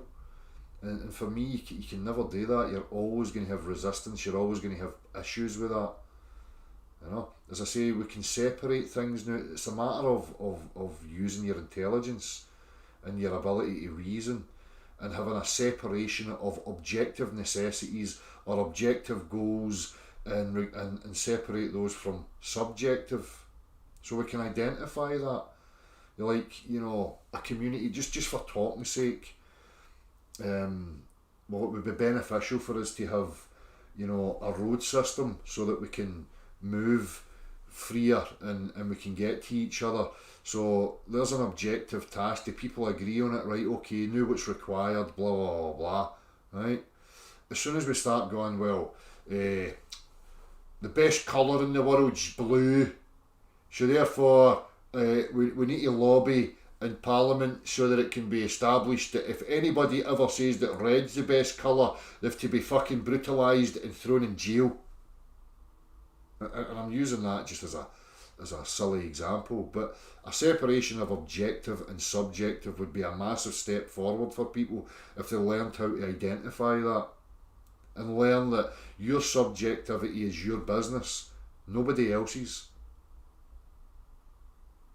I mean, even if you get right back to the basic codes of living that we probably agreed upon, which is just common sense, and we call it, you know, common law, or, you know, that basically just is, you know, well, you mind your business and I'll mind my business. But if you come trying to impose your will upon me, then I can seek retribution or whatever I need to in order to get you out of that.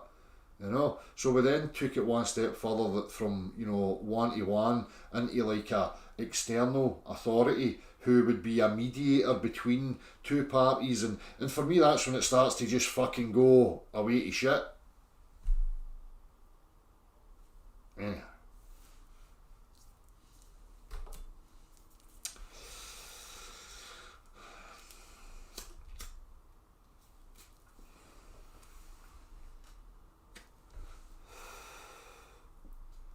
I mean, that do as thou wilt shall be the whole of the law, as if that's something they're trying to achieve. Again, that's not something that they're trying to achieve. That just is.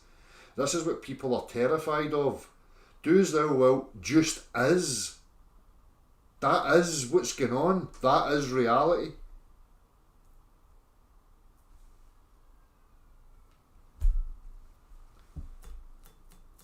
In a certain sense, obviously, again, objectively, your body has its own program, its own function, right?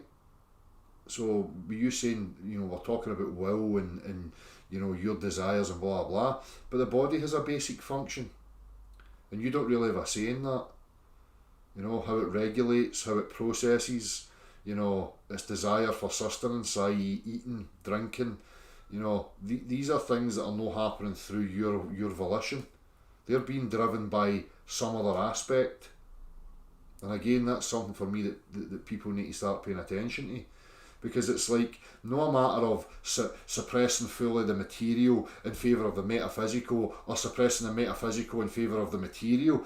It's about understanding that there's a fucking a symbiotic relationship. There's a merging of both, and what you have to do is become aware of them and your part and your role within it, rather than trying to shut one down over the other.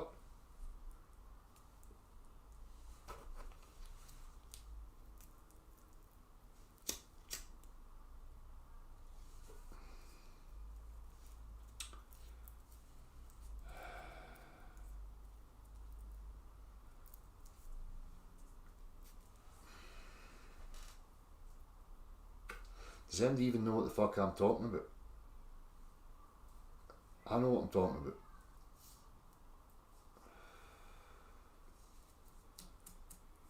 That's the deal, can't you? So, as I say, you know, you can observe that in your own being. You try and hold your breath. Try and hold your breath until you die. You'll never be able to achieve it.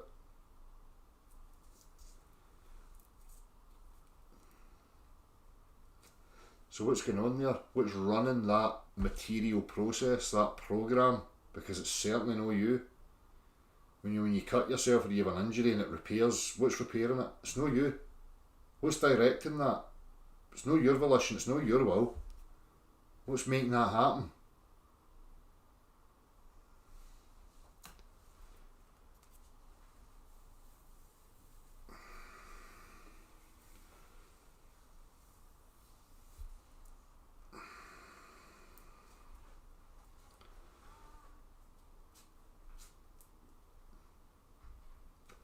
But for me, that's what happens. It's a kind of form of the schism, and you see that in the kind of bigger picture. It's this kind of battle where people are conflicted between metaphysical and physical, and they think one's got to rule over the other and all this fucking stuff. As I say, there's a merging of both here, and you can be aware that the only real will that you have is to say no to the impulses or your desires and fulfill them. But in regards to material and physical processing, you've not really got any fucking say. Obviously, you could like go on a hunger strike or something and you know use your determination and your will in that sense to overcome the physical, right? And eventually you will fucking die. But there's still a separation between the two.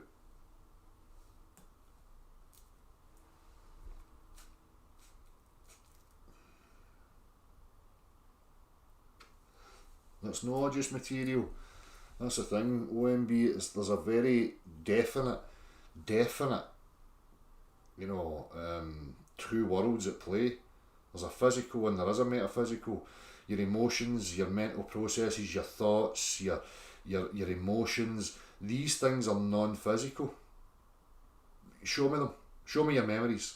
Show me your thoughts. Show me your feelings. They're no objective material objects.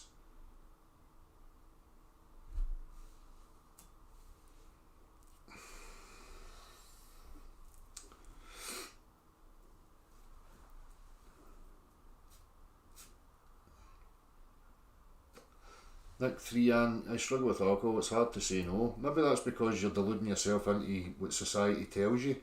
Maybe you love alcohol and you're scared to commit to that. Because other people. Again, that's your business. Only you know the answer to that.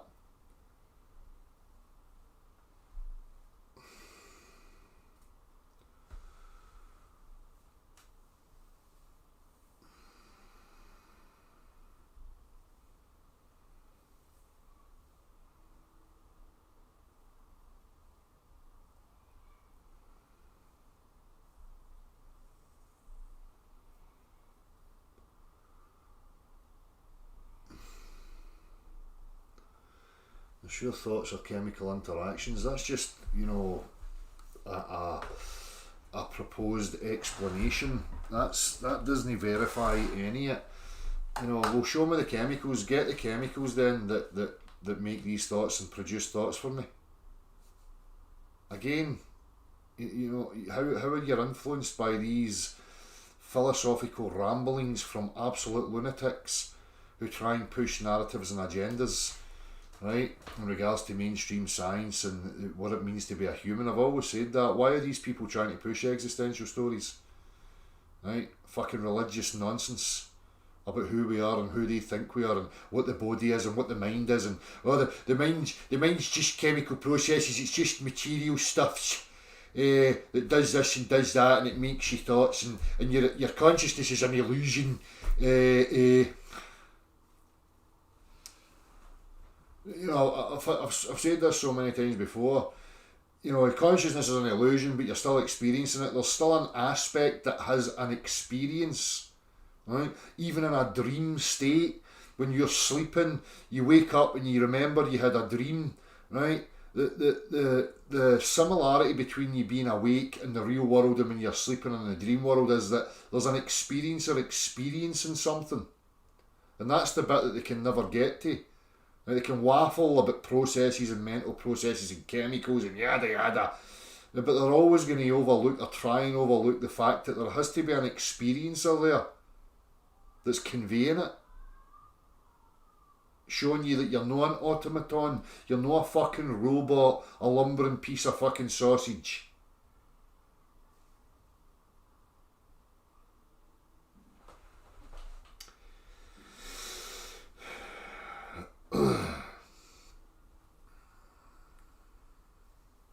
Anyhow, we've lingered on that.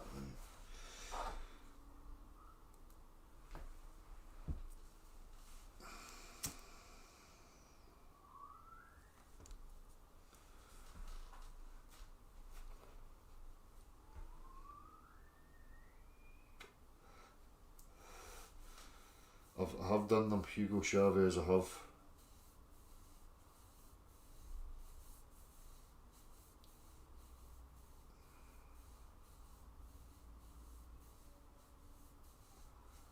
That's the problem, Mary Moon, Tulafish. As a child, and you watch the children, they just want to move from one thing to another, you know, having fun, seeking a thrill, having a good time. But what we were born into was a situation of oppression and control and restriction. So, you know, you're trying to be free, you're trying to just have that feeling, that expression, and you're never being allowed to. So it stops you in your tracks to the point where you start pondering and questioning your existence. And I've said that before, maybe that's the problem. You know, if we were just left to it, you know, would we even get to this depth of caring or worrying about what our existence was?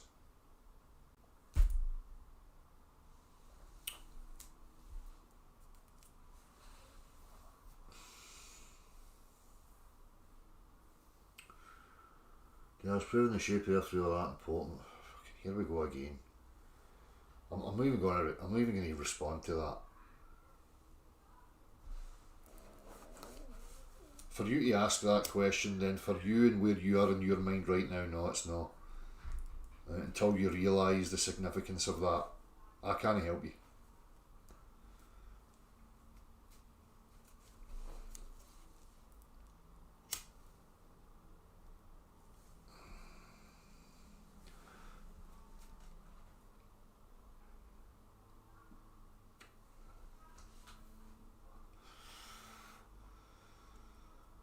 Animals do have a better understanding. The reason that animals have a better understanding is because they're not afflicted by a spoken language.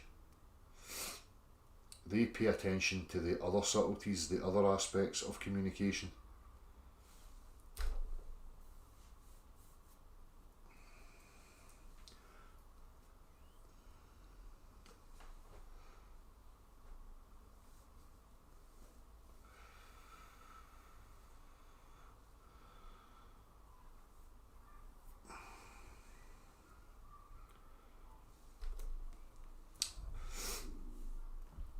We have similarities in our design, but we have a different capacity, Kirsten Morrow.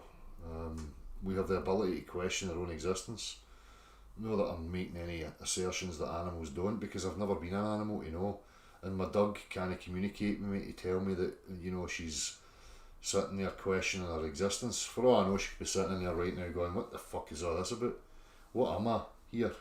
What is happening? I don't know.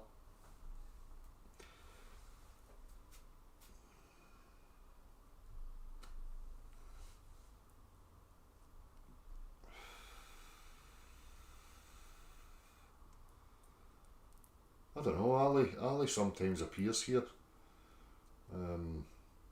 I don't know if Ali's maybe took the huff based on me having a nip a while ago, but Ali would know better that it's no personal.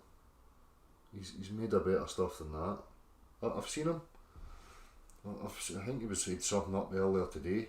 I've never seen it. I've not watched it.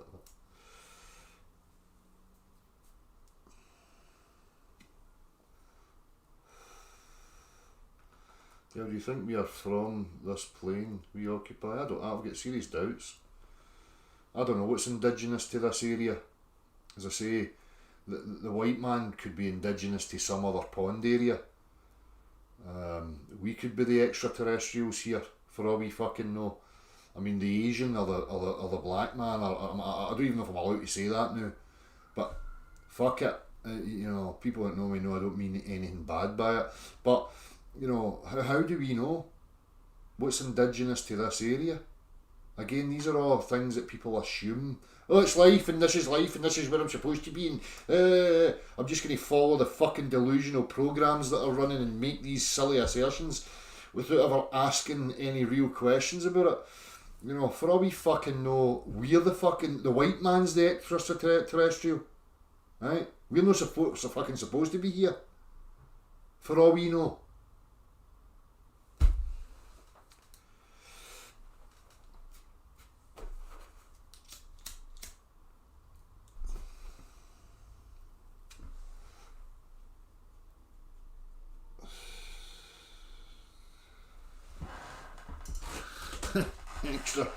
extra testicles.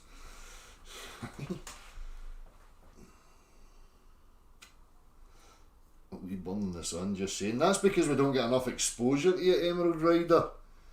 If you get enough fucking exposure to it, then you probably wouldn't burn. Maybe being white's a symptom of fucking moving away from where the sun is. Who knows? Maybe we should all be a shade of brown.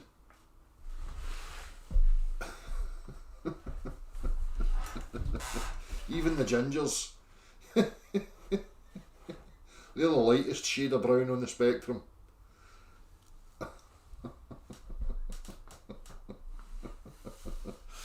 Maybe gingers and people that are made of that stuff, they're supposed to be, you know, cave dwellers. They're not supposed to be on the surface. They're supposed to be under the surface. Who knows? The whole thing could just be fucked up here.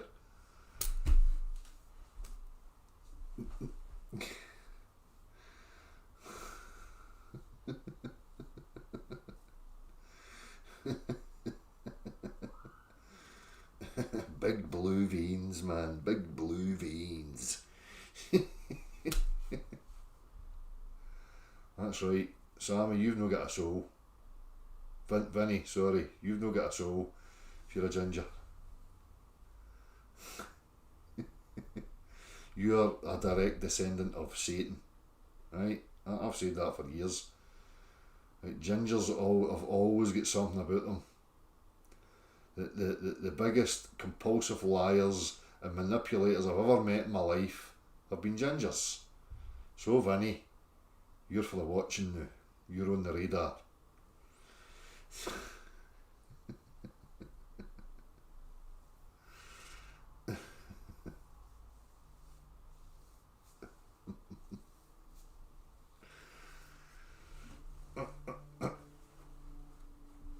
The fucking social justice warriors are lying any minute to shut me down. No, it's fucking racist. You're archaic.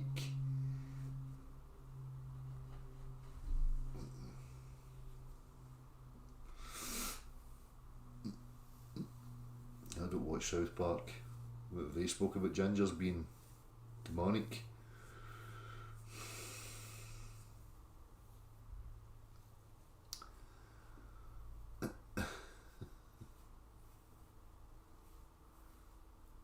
I think that was a fucking joke. I mean, do people really think that it's a, you know, a real practice? Do people think that originated here? I mean, come on, it's freezing cold all the time, pissing down, there's midges every fucking where, and people really believe that that Scottish people put wee skirts on and ran about the mountains? I don't fucking bloody well think so.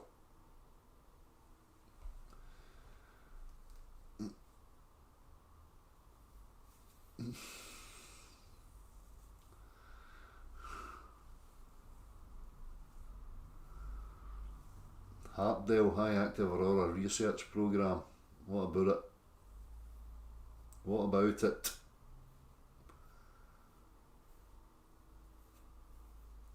Canelo is an imposter. He shouldn't be living in Mexico. He should be here, sitting in fucking dreary Scotland. I've got the skin tones. Life swap. Right? My utopia. Right? Would go by, depending on your skin tone, would dictate whereabouts from the equator you're supposed to live. Right? And I would be somewhere around about the tropics. Gingers would be way up here. Out here where we are in Scotland. So people like Canelo and all that, these fucking gingies that live in the sun, they've got no fucking right to be there because they avoid the fucking thing. So what's the point living there? Get up. You're robbing me of my place in the fucking sun, you cunts.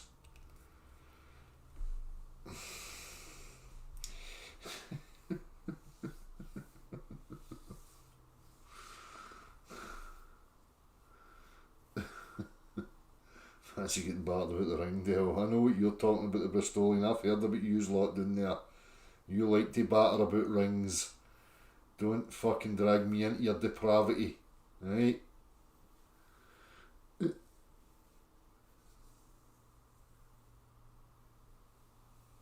Of course it's logic, Megan. I mean, come on.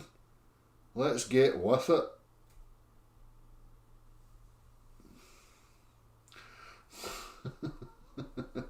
Gingers have souls too, you big arse. Prove it. The burden's on you. You've made that affirmative statement. Prove to me you've got a fucking soul.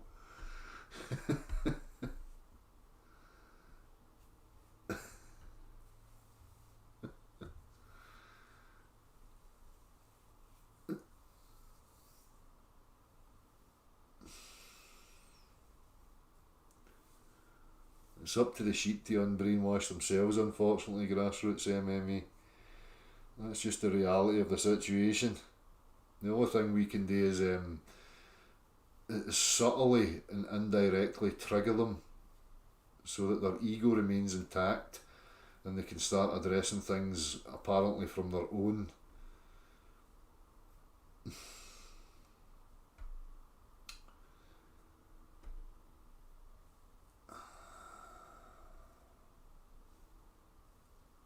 Shut up, Atlantis Rising, you fuck off with your rubbish strawman crap.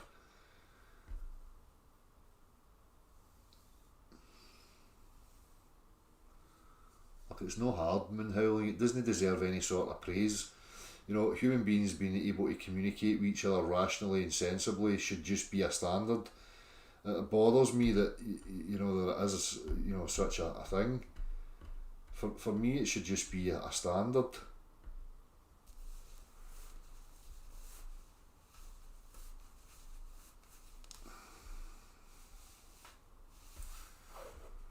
Right, I'm off. I gave yous longer than I intended. Be fucking grateful. Right, be fucking grateful. Say your prayers to me. Right, get on the fucking prayer brigade and pray that the fucking angels will supply me with a new test of being a rich fucker. Right? Be good fucking cult followers. Do as I say. Take it easy. I'll see you all soon. Bye now.